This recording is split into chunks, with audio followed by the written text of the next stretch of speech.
चलिए, स्वागत है आप सभी का आज के मॉर्निंग सेशन में। आशा करता हूँ जितने भी भाई बहन साथी आज इस सेशन में मौजूद है, सभी बहुत ही खुशहाल, बहुत ही सेहतमंद और बहुत ही उत्साही होंगे आज के इस खूबसूरत और बेहतरीन दिन के लिए। साथियों, हर रोज यहाँ पर हम लोग मिलते हैं। हर रोज यहाँ पर उन चीजों के बारे में बात कर रहे हैं जो सर्दी से लेकर कैंसर तक हर बीमारी को हमारे परिवार से दूर रख सकते हैं। बिना गोली खाए, बिना दवा खाए, बिना किसी डॉक्टर के पास जाए हम 100 साल तक जीवन कैसे जी सकते हैं, इसके बारे में हम यहाँ पर रोज बात करते हैं।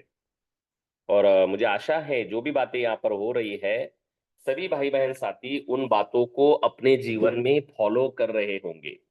क्योंकि मैं हमेशा बोलता हूँ, सिर्फ बातें सुनना जरूरी नहीं है, उनको आचरण में लाना जरूरी है। और आप ऐसा कर रहे होंगे, इस अपेक्षा के साथ आप सबका फिर से एक बार स्वागत करता हूं और बढ़ता हूं आज के सेशन की ओर। साथियों, जैसे कि आपको पता है, हमारा एक प्रोजेक्ट है जिसका नाम एमएससी है। एमएससी के माध्यम से हम एक अभियान चलाते हैं जिसका नाम है विश्व मुक्त रोग मुक्त समृद्ध भारत अभियान। और उस अभियान के माध्यम से एक कोर्स चलाते हैं जिसका नाम आजाद है। और उस आजाद कोर्स के माध्यम से हम हर दिन यहाँ पर बातें सीख रहे हैं। मुझे पूरा विश्वास है, जो बातें मैं आपको सिखा रहा हूं वो बातें आपका जीवन जरूर बदल देगी। तो साथियों, पिछले कुछ दिनों से हम लोग 100 साल तक अगर हमें जीना है तो पंच तत्वों का हमारा जो शरीर है, तो पंच तत्वों से ही उसको हमें बढ़ाना है, उसका जीवन आगे लेकर जाना है। पंच तत्वों से ही हमें हमारे शरीर का भरण पोषण करना है। लेकिन छठा तत्व जब से हमारे देश में इस्तेमाल होना शुरू हुआ है, तो पूरा गणित बिगड़ चुका है। और इसी कारण से भारत देश में छोटे छोटे बच्चों को हार्ट अटैक, कैंसर जैसी बीमारियों से जाने गंवानी पड़ रही है। तो ये छठा तत्व कहाँ से आता है, इसके बारे में हम करीब करीब पिछले 10-15 दिनों से बात कर रहे हैं। और अभी फिलहाल जो हमारी बात चल रही थी वो बहुत ही गहन विषय पर चल रही थी। तो पहले मैं एक बार रिवीजन लूं ताकि मुझे समझ में आए कि कल हमने जिस विषय पर बात की थी, कितने भाई बहन साथियों ने उस बात को ध्यान से समझा। तो कौन बताना चाहेगा हमने कल किस विषय पर बात की थी? तो जरा हैंड रेज करेंगे तो मुझे बहुत अच्छा लगेगा। और उसमें से फिर मैं एक दो भाई बहनों से सुनना चाहूंगा कि कल हमने कौन सा अध्ययन लिया था। कौन बताना चाहेगा कल हमने क्या सीखा? कृपया अपना हैंड रेज करें। ग्रेट। वैसे मैं हमेशा बोलता हूँ, हमारे इस क्लास में सबसे बेहतरीन स्टूडेंट दो तीन ही हैं। वही बेचारे हमेशा हैंडरेस करते हैं, वही बताने का प्रयास करते हैं। वैसे तो सभी स्टूडेंट बहुत बेहतरीन हैं, लेकिन ये दो तीन लोग आगे बढ़कर कुछ करना चाहते हैं, कुछ बोलना चाहते हैं। तो यहाँ पर राधेश्याम जी है, नागनाथ सर है। कल राधेश्याम जी ने बताया था, आज हम नागनाथ सर से यहाँ पर पूछना चाहेंगे कि सर हमने कौन सा अध्ययन कल किया, जरा आप अपनी भाषा में बताएं। Thank you sir, thank you. Welcome sir. कल हमने छठा तत्व जो है रासायनिक खाद से बनाई गई कौन सी भी चीज अगर हम खाएंगे तो उसमें से छठा तत्व ही हमारे शरीर में जाएगा।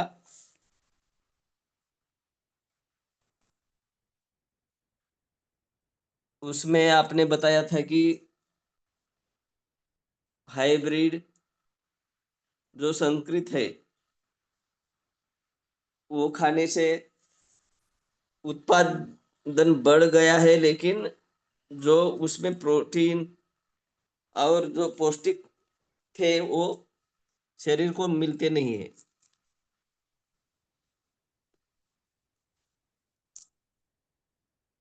Thank you sir.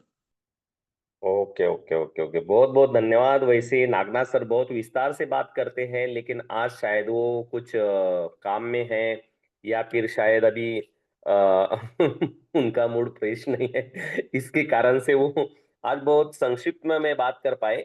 चलिए, तो राधेश्याम जी से सुनते हैं। राधेश्याम जी, हमने कल जो उस विषय पर बात की थी, आपके लैंग्वेज में अगर बताएंगे तो हमें बहुत अच्छा लगेगा। Radhe Shyam ji. Good morning sir. Good morning sir, good morning. कल हमने जो छठा तत्व है सर, रासायनिक खाद डाले हुए जो अन्न पदार्थ होते हैं उसके बारे में जानकारी ली। कल आपने बताया जो हाइब्रिड बीज होते हैं उसके बारे में, जैसे पहले हमारे देश में जो ओरिजिनल बीज होते थे उसे बोकर धान उगाया जाता था, लेकिन किसी षड्यंत्र के द्वारा 1970 में जो हरित क्रांति हुई हमारे देश में, उसके द्वारा संकरित बीज का यानी हाइब्रिड बीज का उत्पादन उससे उससे बोकर उत्पादन किया जाने लगा। हाइब्रिड इसका मतलब दो बीजों का डीएनए एक कर कर जो तीसरा बीज बनता है उसे हाइब्रिड कहते हैं, और उसे बोकर फिर अनाज लगने लगा। किसान पहले ओरिजिनल जो बीज रहते थे उसे बोकर धान उगाते थे, जैसे कपास है, ज्वार है, गेहूं है, मक्का है, ये सभी चीजें ओरिजिनल बीज डालकर उगाते थे, उससे अच्छी फसल आती थी। और पहले के किसान क्या करते थे, जो अच्छा धान उगता है, जो अच्छा पेड़ उगता है, उसका जो कनिक आता है, अ, या जो अच्छा पेड़ उगता है उसे निकाल कर लाता था किसान, और उसे गोबर, गौमूत्र इत्यादि चीजें लगाकर उसे कपड़े से बांध कर और उसे मार्किंग कर कर संभाल कर रखता था। और जब अगली बार फसल बोने का वक्त आता था, जब वो बीज निकाल कर वो बोता था, उससे फसल बहुत अच्छी आती थी। लेकिन हाइब्रिड का बीज को बोने से उसकी हाइट भी कम हो गई है, उसमें जो प्रोटीन, विटामिन, कैल्शियम जो होना चाहिए थे वो भी नहीं होते। जैसे मिर्ची का पेड़ है, उसके जो हाइब्रिड बीज अगर हम संभाल कर रखें और उसे जब अगली बार बोए तो वो उगता ही नहीं है, क्योंकि वो विकलांग हो जाता है। फिर किसान को उसे फिर से नया खरीदना पड़ता है। इसका मतलब जो हाइब्रिड बीज होते हैं वो एक तरीके से विकलांग ही होते हैं, उसमें कोई क्वालिटी नहीं होती। और वही बीज जैसे कपास का बीज है, वो किसान को 70,000 20,000 रुपए किलो लेना पड़ता है, जबकि जो फसल आती कपास की वो 70 रुपए किलो ही बिकती है, और उसे वो बीज 2-3 हजार रुपए किलो लेना पड़ता है बाजार में से। हाइब्रिड जो मिर्ची का बीज होता है, ज्वारी का, बाजरी का बीज होता है, ये सब नपुंसक हो गए हैं। ये खाकर इंसान का भी दिमाग, इंसान भी नपुंसक हो रहा है, उसके अंदर के जो शुक्राणु है वो बहुत घट रहे हैं। हाइब्रिड बीज की इम्यूनिटी, हाइट, क्वालिटी ये बहुत कम हो गई है। उसके अनाज में उत्पादन तो बढ़ा, लेकिन स्वाद नहीं रहा, उसे खाकर इंसान को कुछ नहीं मिल रहा है। जब हम हाइब्रिड का बीज लगाते हैं तो वो पेड़ बहुत कमजोर होता है, वो उसकी जड़ें जमीन में ज्यादा जा नहीं पाती नीचे, और वो ऊंचाई में भी बढ़ता नहीं है। तो उसके वजह से उसको यूरिया, पोटैश, नाइट्रोजन, फॉस्फेट, और उसे कोई बीमारी ना लगे इसलिए पेस्टिसाइड, हर्बिसाइड इत्यादि केमिकल का स्प्रे किया जाता है, जिससे उसकी वो बढ़ता तो है, लेकिन उससे जो उत्पन्न मिलता है उसमें स्वाद नहीं रहता, उसमें कैल्शियम नहीं रहता, विटामिन नहीं रहते, और जिससे विभिन्न प्रकार की भयानक बीमारियां जैसे कैंसर, घुटने का दर्द, शुगर हो रही है, और उससे जमीन की उपजाऊ क्षमता भी कम हो रही है। उसके बाद उस हाइब्रिड बीज के जो पेड़ है उसे बढ़ाने के लिए अ, हम उसकी इम्यूनिटी कम होने की वजह से होता है, क्योंकि उसको कीड़े लग जाती है, इसलिए उसे जहरीले केमिकल, कीटनाशक, एंडोसल्फान और उससे भी भयंकर केमिकल का स्प्रे करना पड़ता है, जिससे केवल 10 मिनट में कीड़े मर जाते हैं। इतना भयानक वो केमिकल। तो ये सूचना भी दी जाती है कि 20 दिनों तक इंसान उस पेड़ को हाथ ना लगाए ताकि उसे इन्फेक्शन ना हो, इतने भयानक केमिकल का स्प्रे किया जाता है। और जैसे सरकार ने अभी जो विभिन्न योजनाएं जाहिर की है लोगों के लिए, तो उससे वो बहुत आलसी हो गए, काम पर आते नहीं, खेत में मजूर नहीं मिल रहे हैं, तो उसके वजह से खेत में तन निकलते हैं, तो वो तन को निकालने के लिए फिर शेतकरी को तणनाशक स्प्रे मारना पड़ता है, जो बहुत ही जहरीला होता है, और जिससे जमीन बंजर हो रही है।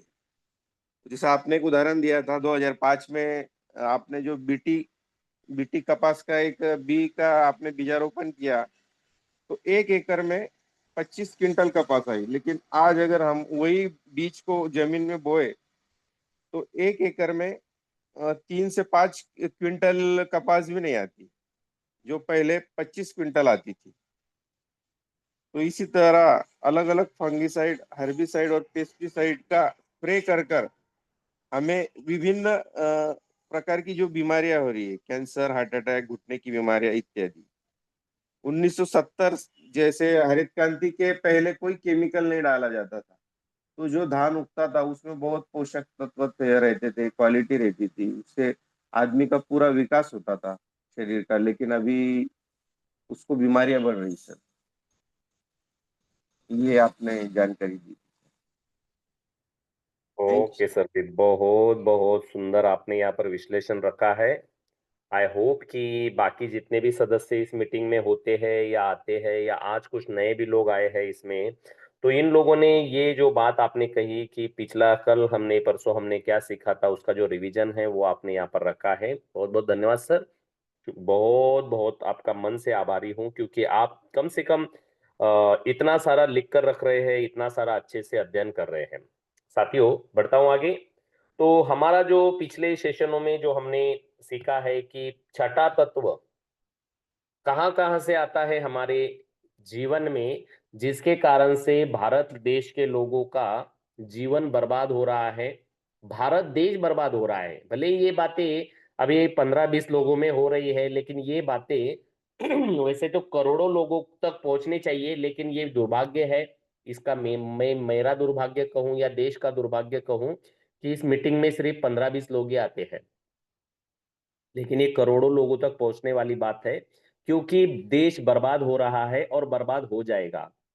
आने वाली पीढ़ी, जिनके घरों में छोटे छोटे बच्चे हैं, ये पूरे बर्बाद हो जाएंगे। क्योंकि मैंने आपको कहा, छठा तत्व अगर वो जिस परिवार में इस्तेमाल हो रहा है, वो इस्तेमाल कहाँ कहाँ से हो रहा है, चाय से हो रहा है, शक्कर से हो रहा है, रिफाइंड तेल, रिफाइंड नमक, मैदे की चीजें, और मैंने अभी लास्ट जो विषय है, हर चीज के बारे में मैंने एक एक दो दो सेशन लेकर विश्लेषण में बताया, टेक्निकल साइंटिफिकली रीजन मैंने बताए। वैसे ही लास्ट वाला जो हमारा है कि रासायनिक खाद डाले हुए अनाज, फल, यानी कि अन्न को खाकर छठा तत्व हमारे अंदर आता है, उसके ऊपर ये टॉपिक चल रहा है साथियों।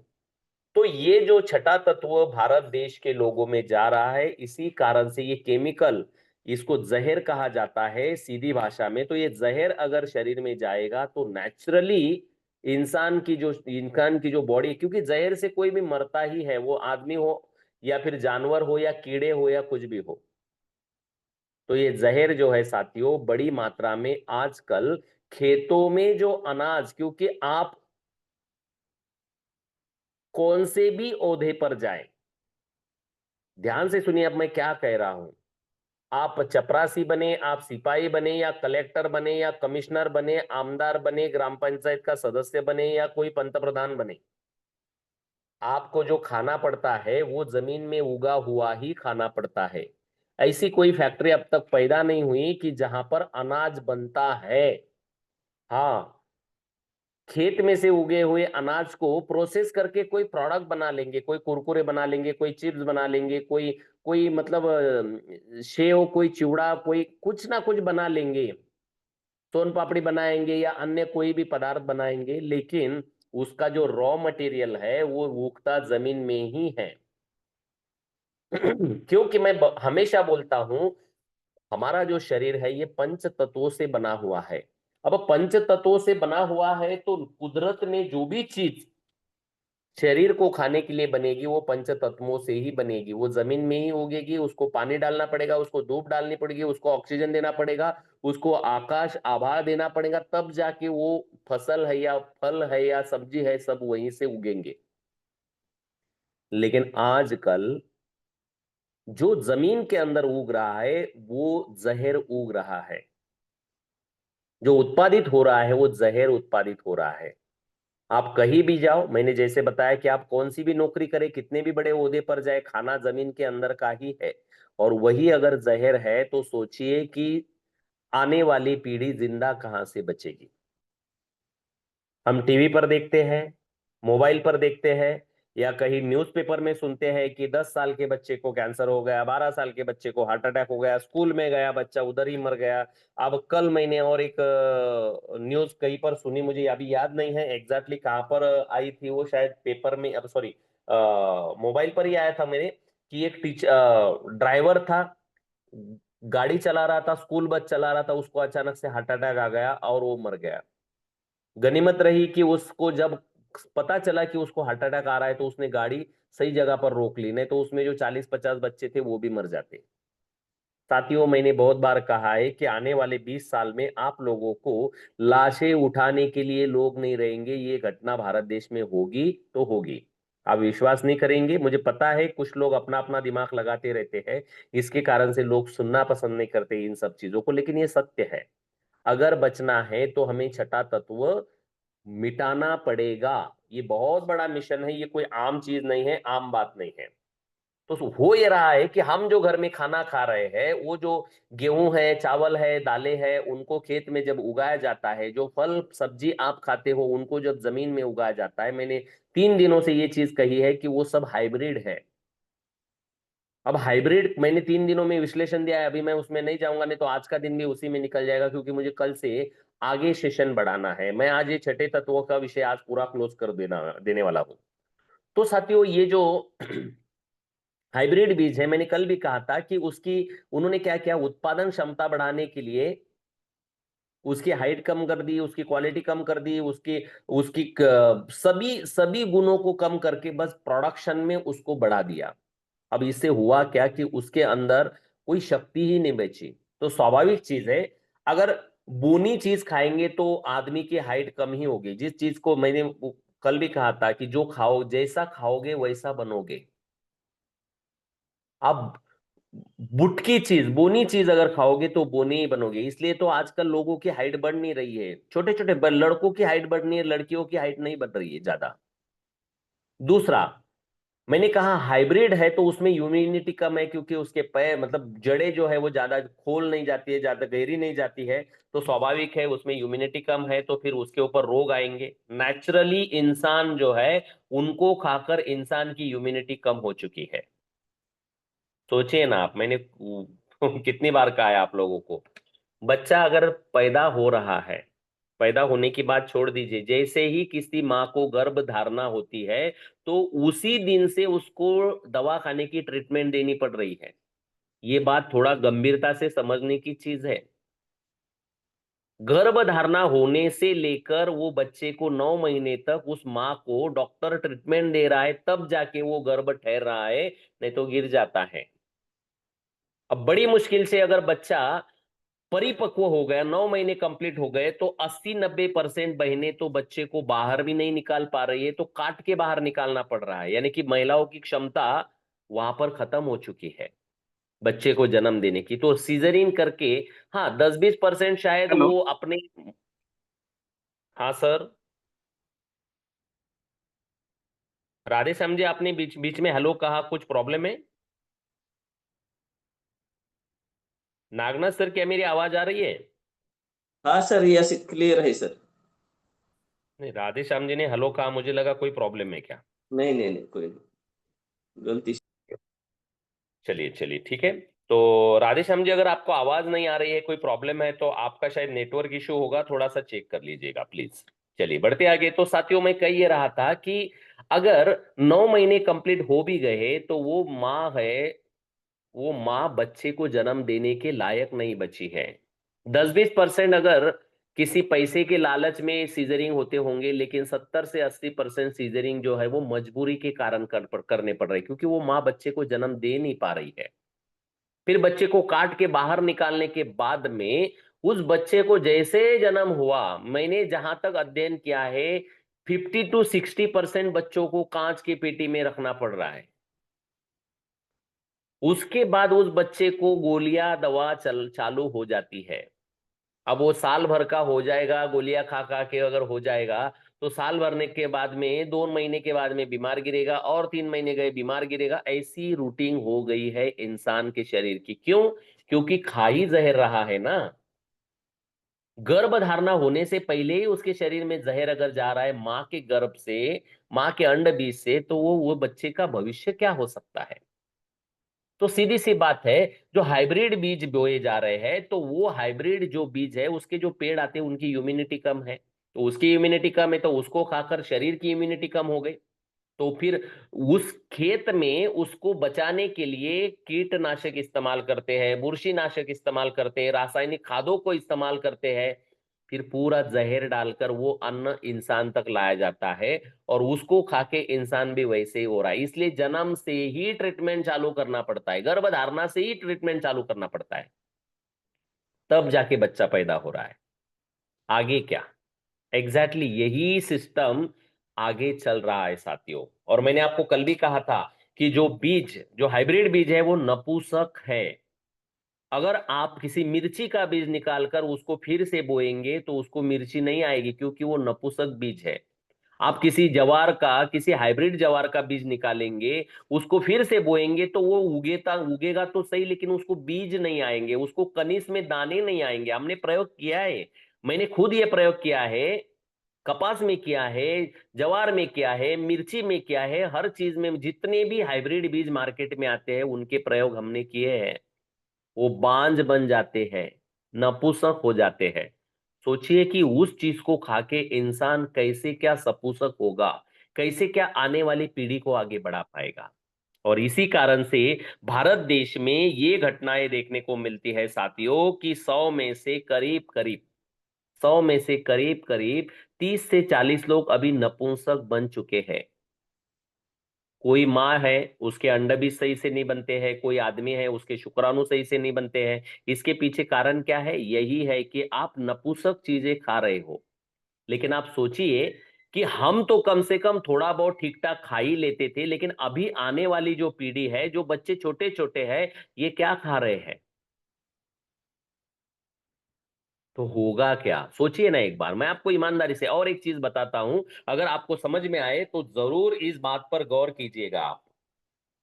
जैसे कि जर्सी गाय है, जर्सी गाय, ध्यान से सुनिए मैं क्या कह रहा हूं। हाँ, जर्सी गाय जो होती है, जर्सी गाय को अगर बछड़े को जन्म देना होता है तो कभी भी उसको, वैसे तो संकरण करने के लिए कोई बैल होना चाहिए, कोई नंदी होना चाहिए, उससे संकरण करके बच्चा पैदा किया जाता है, एक मेल और एक फीमेल से। जैसे एक आदमी और औरत है, दोनों से बच्चा पैदा होता है, वैसे ही गाय में भी एक नंदी होता है, एक वड़ू होता है, उसी से बच्चा पैदा किया जाता है। लेकिन जर्सी गाय में ऐसा नहीं होता है, उसको हर वक्त अगर बच्चा पैदा करना है तो टेस्ट ट्यूब बेबी ही किया जाता है।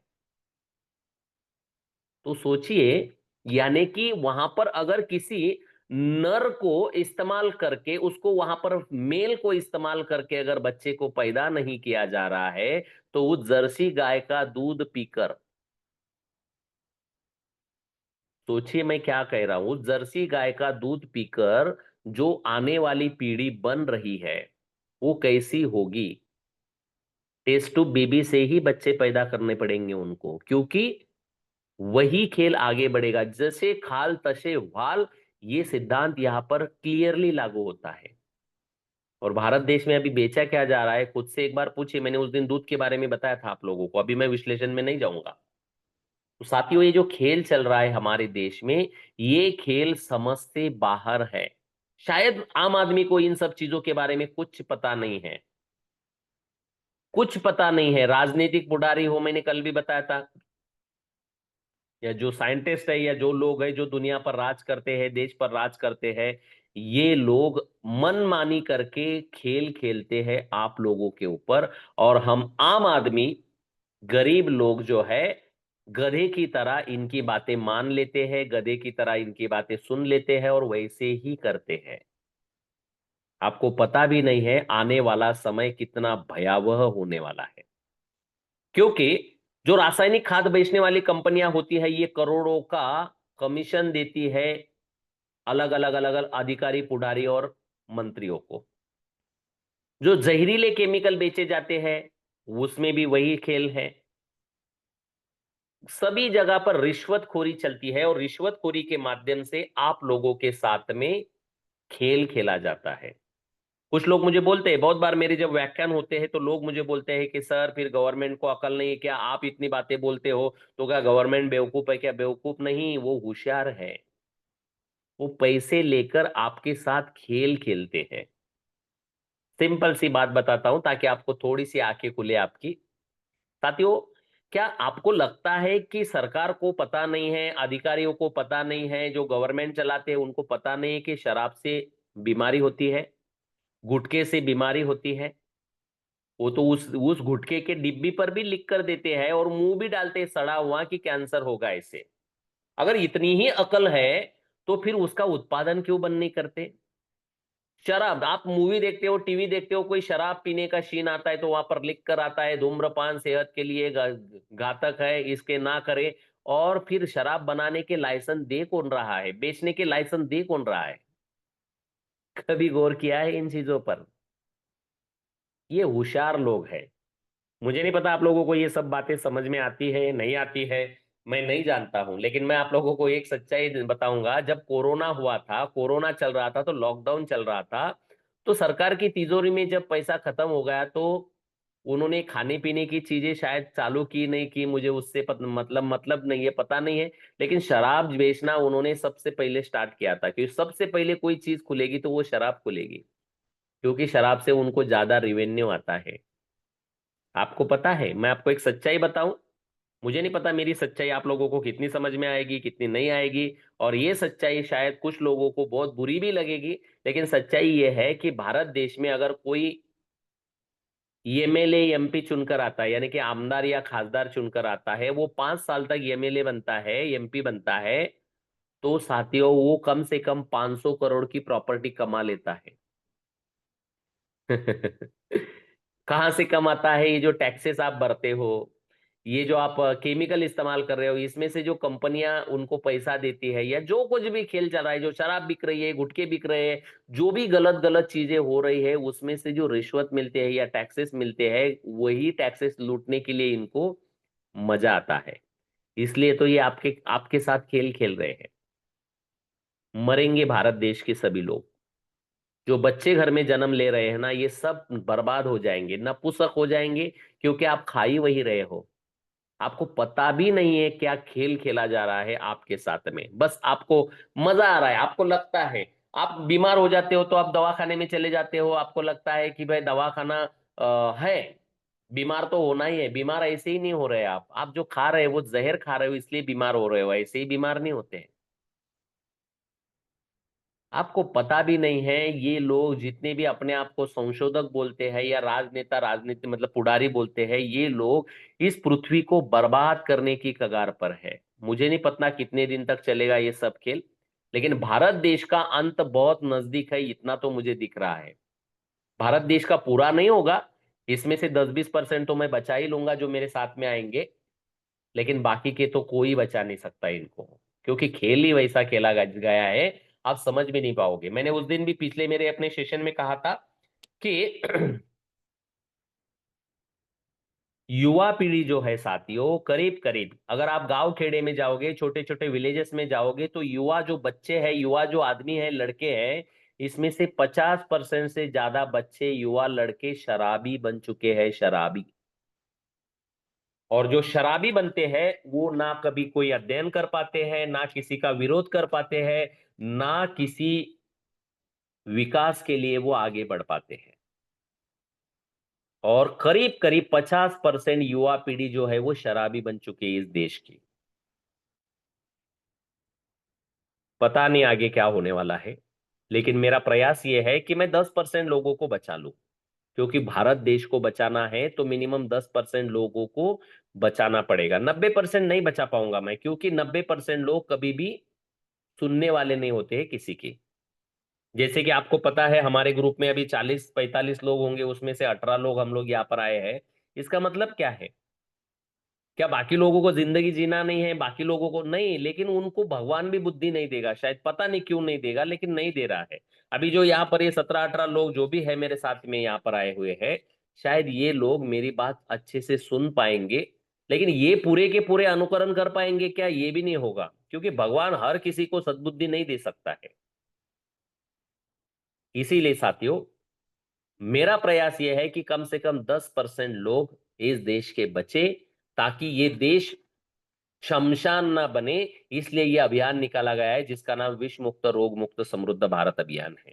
अगर आप अपने परिवार को बचाना चाहते हो तो एमएससी प्रोजेक्ट में जुड़ जाइए। अगर आप जुड़े हैं तो बहुत आनंद की बात है, नहीं जुड़े हैं तो जुड़ जाइए, क्योंकि ये जो जहर हम खा रहे हैं, जहरीला केमिकल डाले हुए, यूरिया डाला हुआ, फॉस्फेट डाला हुआ, पोटैश, डीएपी, 3 19 12 32 13 13 40, ये जो भी कुछ डाले जाते हैं, उसके बाद में एंडोसल्फान, क्विनोल, साइपरमेथ्रिन, ये वाला वो वाला जो भी केमिकल इस्तेमाल होता है छिड़काव करने के लिए, या है हर्बिसाइड, फंगिसाइड, जो भी चीजें होती है, इसके परे, यानी कि हमारा क्या कार्य है? हमारा कार्य ये है कि जो जहरीला अन्य किसान उगा रहे, जो जो जहरीला फसल किसान उगा रहे हैं, हम ऑर्गेनिक फसलें उगाने जा रहे हैं। ये जो हमारा अभियान है, इस अभियान में हमें 1 लाख परिवार चाहिए। 1 लाख परिवार होने के बाद हम क्या करने वाले हैं? ऐसे कुछ किसानों को इकट्ठा करेंगे।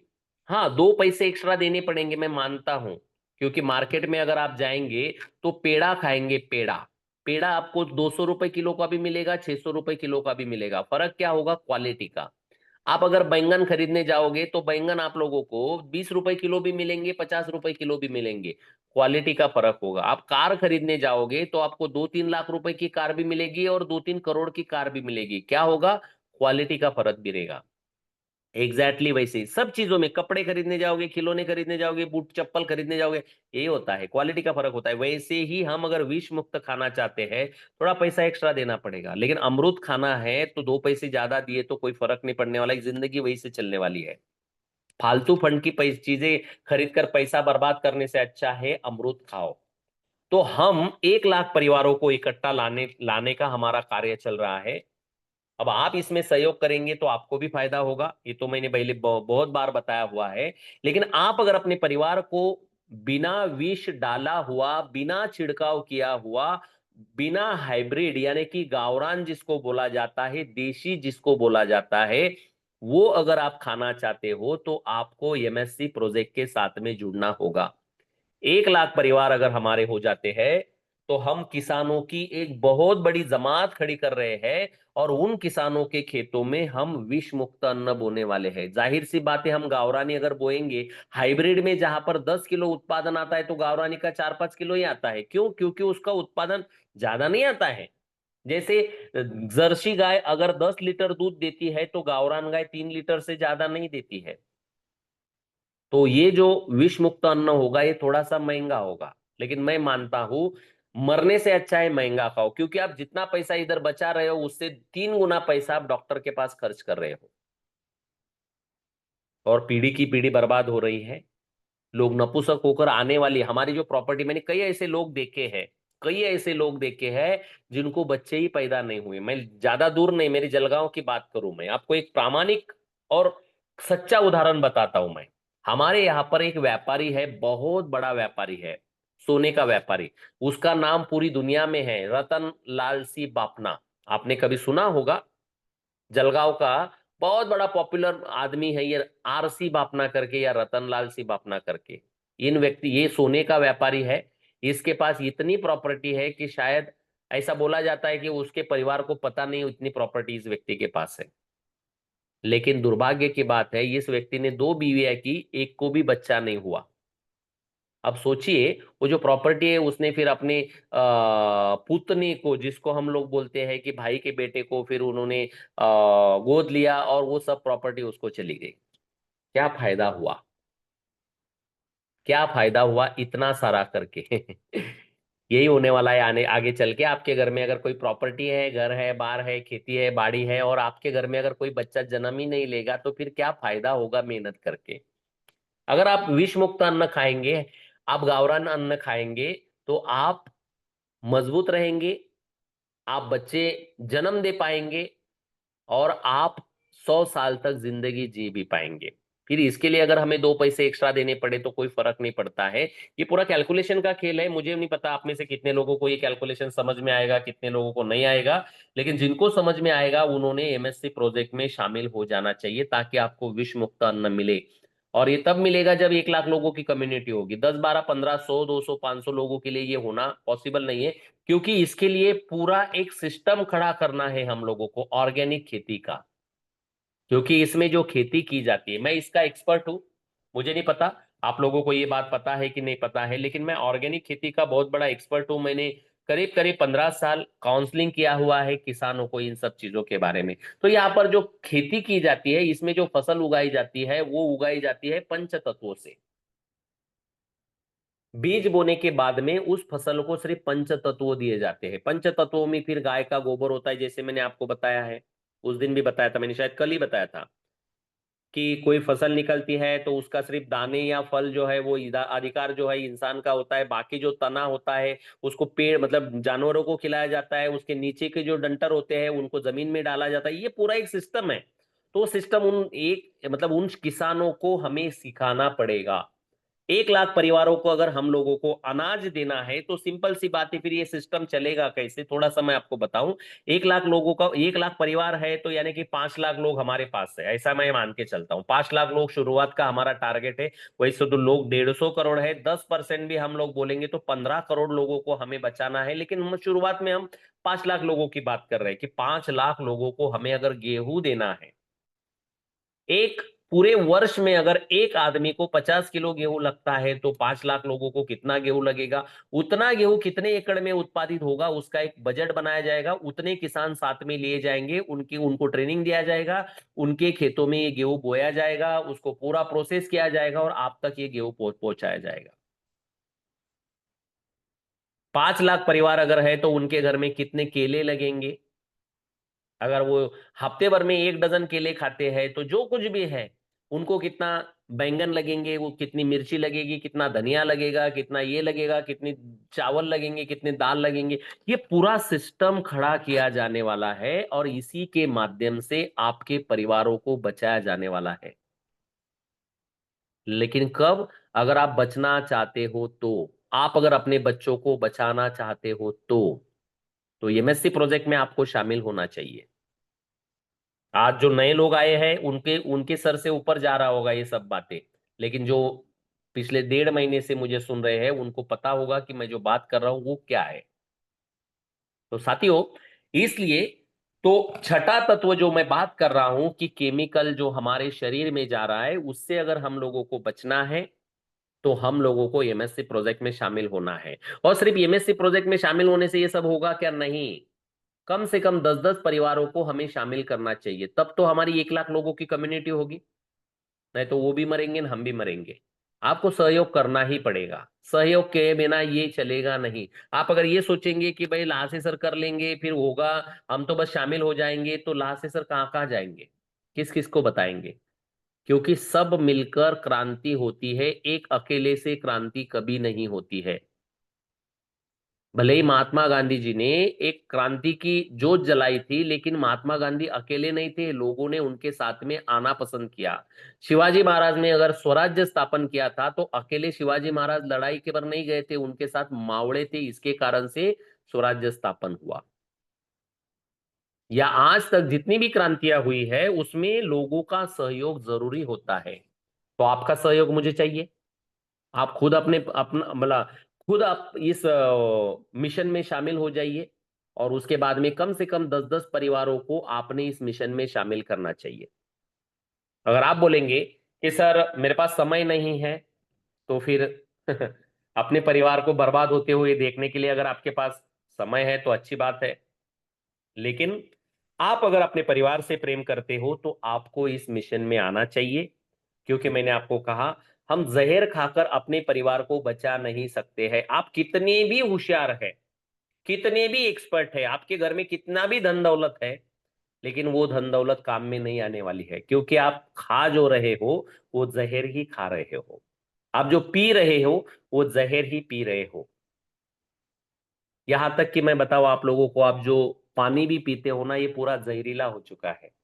कैसे जहरीला हो चुका है? क्योंकि आप जिस डैम से पानी पी रहे हो, उस डैम में जो पानी आ रहा है वो कहाँ से? नदी से आ रहा है। वो नदी में पानी कहाँ से आ रहा है? खेतों से आ रहा है। खेतों में पानी से कहाँ से आ रहा है? बारिश से आ रहा है। बारिश के साथ में जो किसान भाई खेत में यूरिया डाल रहे हैं, या फिर छिड़काव कर रहे हैं, तणनाशक छिड़काव कर रहे हैं, कीटकनाशक छिड़काव कर रहे हैं, या बुरशीनाशक छिड़काव कर रहे हैं, तो वो सब केमिकल बहकर ही आ रहा है। और आपको अगर ये बातें मेरी झूठी लग रही है, तो मैं आपको कल मैंने आपको दिखाया था, पडरे नाम का गांव केरल के बॉर्डर पर है। एक बार सर्च कीजिए गूगल पर जाकर। जो कल मैंने फोटो भी दिखाए थे आप लोगों को, पडरे के बारे में थोड़ा सा अध्ययन कीजिए। वहां पर काजू की खेती हुआ करती थी, मैंने पिछले सेशन में भी कहा था। वहां पर काजू की खेती हुआ करती थी 10,000 हेक्टर पर। वहां पर एक पहाड़ था, उस पहाड़ में 10,000 हेक्टर में काजू की खेती हुआ करती थी। तो वो 10,000 हेक्टर को छिड़काव करने के लिए, क्योंकि काजू पर जब कीड़े लगते थे तो हाथ से तो वो स्प्रे नहीं कर सकते थे, क्योंकि काजू का जो पेड़ होता है ये नीम की पेड़ की तरह बहुत बड़ा होता है। आपने कभी काजू का पेड़ देखा होगा, नहीं तो गूगल पर जाइए और आप सर्च कीजिए, काजू के पेड़ बहुत बड़े बड़े होते हैं। तो फिर उसको छिड़काव करने के लिए एंडोसल्फान उसके ऊपर छिड़काव किया जाता था, लेकिन हाथ से नहीं, हेलीकॉप्टर से छिड़काव किया जाता था। क्योंकि कौन चढ़ेगा इतने बड़े पेड़ पर, और कौन इतने 10,000 हेक्टर पर छिड़काव करेगा? तो सरकार क्या करती थी, वहां पर पैसे लेती थी उस गांव के पास से, और सरकार हेलीकॉप्टर भेजकर वो छिड़काव कर देती थी पूरे खेतों में। अब जो छिड़काव किया जाता था हेलीकॉप्टर से, वो पूरे पहाड़ पर गिरता था। बारिश के साथ वो एंडोसल्फान का पूरा पानी उस गांव के बाजू में एक डैम था, उस डैम में इकट्ठा हुआ करता था, और उस डैम का पानी वो गांव पिया करता था। आपकी जानकारी के लिए बता दूं, पिछले 20-25 सालों से उस गांव में एक भी बच्चा पैदा नहीं हुआ। पूरी पूरी लेडीज वहां पर नपुंसक हो गई, पूरे आदमी वहां पर नपुंसक हो गए। और 20-25 साल पहले जो बच्चे पैदा हुए थे, वो आप अगर उनके फोटो देखेंगे तो आपको रोना आ जाएगा। इतनी भयानक स्थिति है उन बच्चों की। पूरे बच्चे विकलांग, किसी को 2 हाथ, 3 हाथ, किसी को 3 पैर, किसी को कुछ, किसका सर बड़ा तो हाथ पैर छोटे, यानी कि पूरे पूरे मरीज हो गए। 90% लोगों को कैंसर हो गया है। अगर आप ऐसे अपने परिवार को नहीं देखना चाहते हो, तो आप इस मिशन में जरूर शामिल हो जाइए।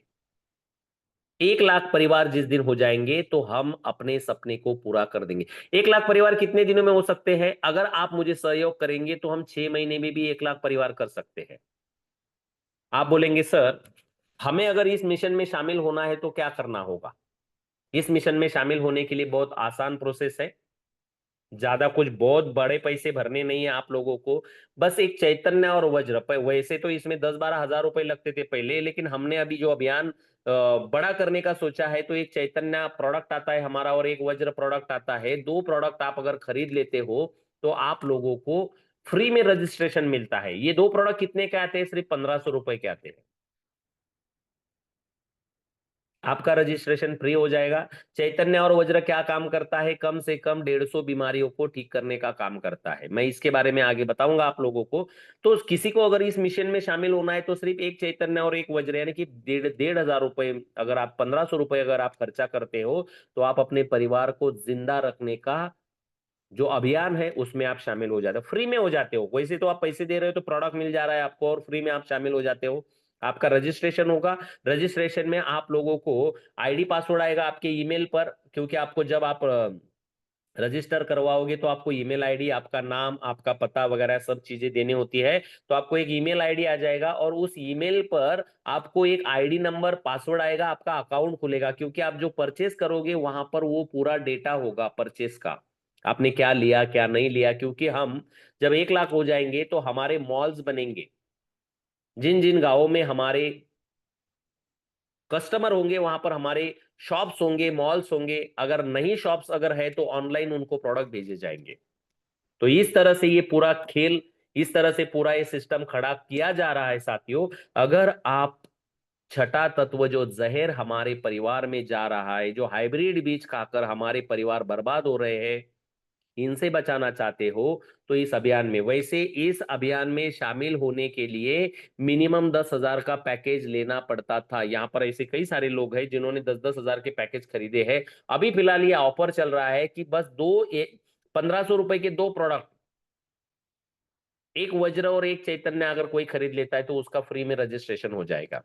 आप चाहो तो यही बात लोगों को बता सकते हो कि भाई तुम अगर अपने बच्चों को, अपने परिवार को विष मुक्त अन्न देना चाहते हो तो हमारा एक अभियान है, उस अभियान का नाम है विष मुक्त रोग मुक्त समृद्ध भारत अभियान। उस अभियान में शामिल हो जाइए। तो मैं यहाँ पर रुकना चाहूंगा क्योंकि समय हो चुका है साथियों। जो कोई नहीं है शामिल तो उन्होंने शामिल हो जाना है। और अगर आप दूसरों को, क्योंकि मुझे अपेक्षा है कि कम से कम 10 लोगों को आप इसमें शामिल करेंगे तो ही हम अपने परिवार को बचा पाएंगे। इतना कहकर यहाँ पर रुकना चाहूंगा। अगले सेशन का समय हो चुका है। अगला सेशन बहुत ही महत्वपूर्ण है साथियों। सभी भाई बहनों ने अगले सेशन में जरूर आना है। इतना कहकर यहाँ पर रुकना चाहूंगा। जय हिंद, जय भारत, नमस्कार।